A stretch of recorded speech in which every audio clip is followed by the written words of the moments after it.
India has managed so far to avoid tariffs, and Trump, a few days back, or a few weeks back, let's say, he was the one who had called India the biggest abuser of tariffs. And he has made that comment in the past as well. Yeah. He's often said that India is the biggest abuser of tariffs, XYZ. India has very quickly taken a few steps. And I think Trump is now, for the immediate now, Trump is not looking at India. Yeah, and we have to be tactful. It's a big relationship. We have to sustain the relationship. Yeah. There are many positive things. US-India comprehensive global partnership. We can't just let it go down the drain just because we have a trade surplus of $30 billion. I think Trump knows that in terms of the priority list, his target list, he goes after countries which have got the highest trade surplus with the US. India is not among them, I mean, China has hundreds of billions of dollars of trade surplus with them. Same with Mexico and European Union, Canada, all these countries. So he will target them first.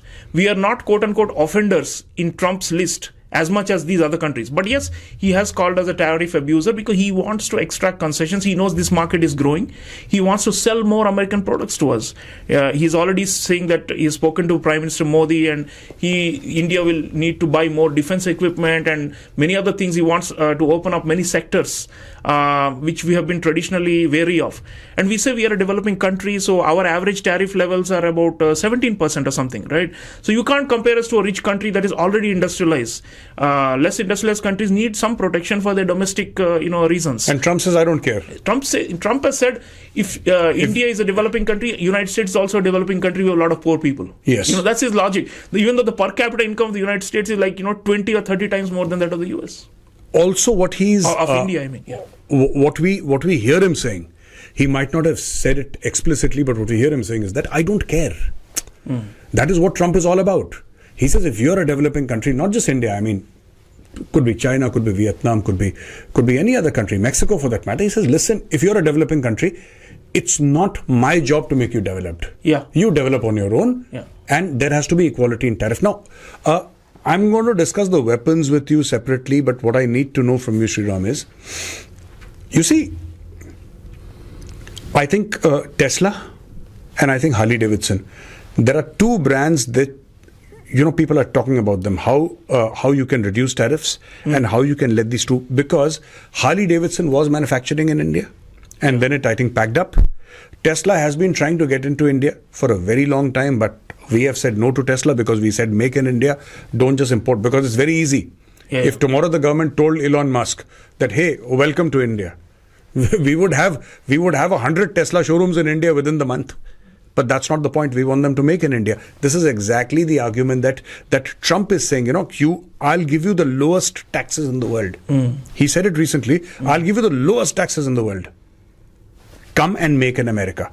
If you make in America, you're going to have the environment that you've never seen in the world. But if you want to, not make in America and simply export to us, then be prepared to face tariffs. My question is India in a position to say that, okay, for Tesla, for Harley Davidson, we'll make some exceptions and not do it for the other people.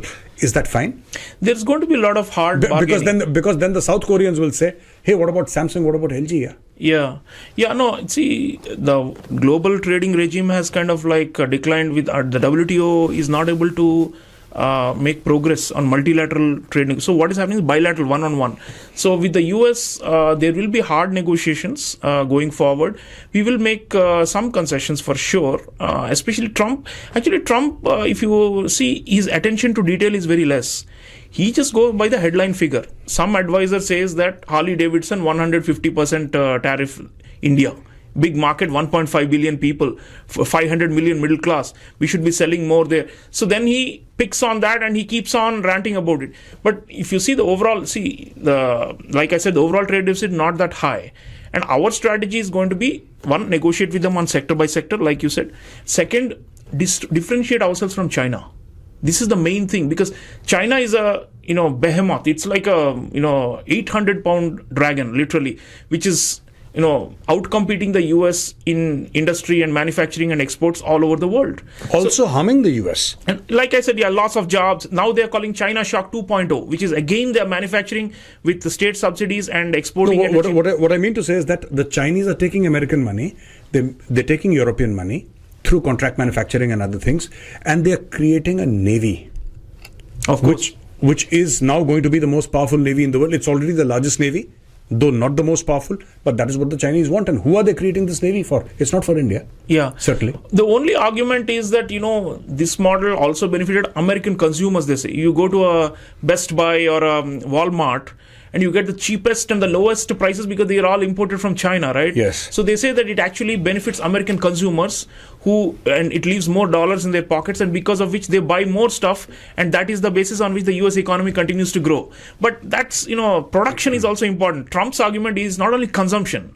Production is important. If you only focus on consumption, say China's our interdependence with China benefits American customers and average households. It also costs them because it leads to loss of jobs and loss of industrial prowess. And another point you mentioned about capacity, including in defense, Gaurav, if the United States does not have a heavy industry base anymore, how will it compete in the long run? I mean, if they want semiconductors to be manufactured at home, you need a real solid R&D and industrial base to do it, right? So they have been deindustrialized. So one way of looking at Trump's approach is there are some critical sectors in which if we lose the ability to manufacture, we will lose the race to China ultimately.